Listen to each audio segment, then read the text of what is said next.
સુરતમાં સ્માર્ટ મીટરના વિરોધ વચ્ચે ડીજીવીસીએલ દ્વારા સ્માર્ટ મીટર લગાવવાના કાર્યની શરૂઆત કરવામાં આવી છે।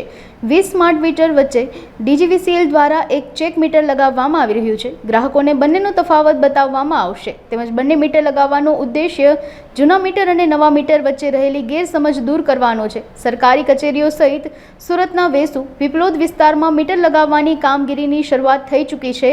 લોકોની સમજૂતીને લઈને મીટર લગાવવામાં આવી રહ્યા છે।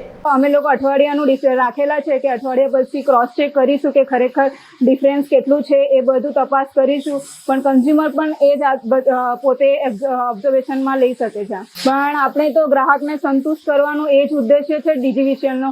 હવે બહુ બધા કન્ઝ્યુમરને એવું કન્ફ્યુઝન થાય છે કે ખરેખર સ્માર્ટ મીટર વધારે ફરે છે એવું છે। અમુક કન્ઝ્યુમરને એવું નથી, પણ બહુ બધા કન્ઝ્યુમરને એવું ડિસ્પ્યુટ છે કે ખરેખર આ મીટર ફાસ્ટ છે। પણ આપણી તો એ જ વિઝન છે ડીજીવીસીએલનું કે ગ્રાહકને સેટિસ્ફેક્શન થાય, એટલા માટે અત્યારે હાલ એમનું જૂનું મીટર સિરીઝમાં લગાવવામાં આવેલું છે। તો પછી એ લોકો જાતે ડિસિઝન લઈ શકે છે અને જોઈ પણ શકે છે, અને અમે પણ એક્સપ્લેન કરીશું અઠવાડિયા દિવસ કે ખરેખર આ મીટર બરાબર છે કે નહીં।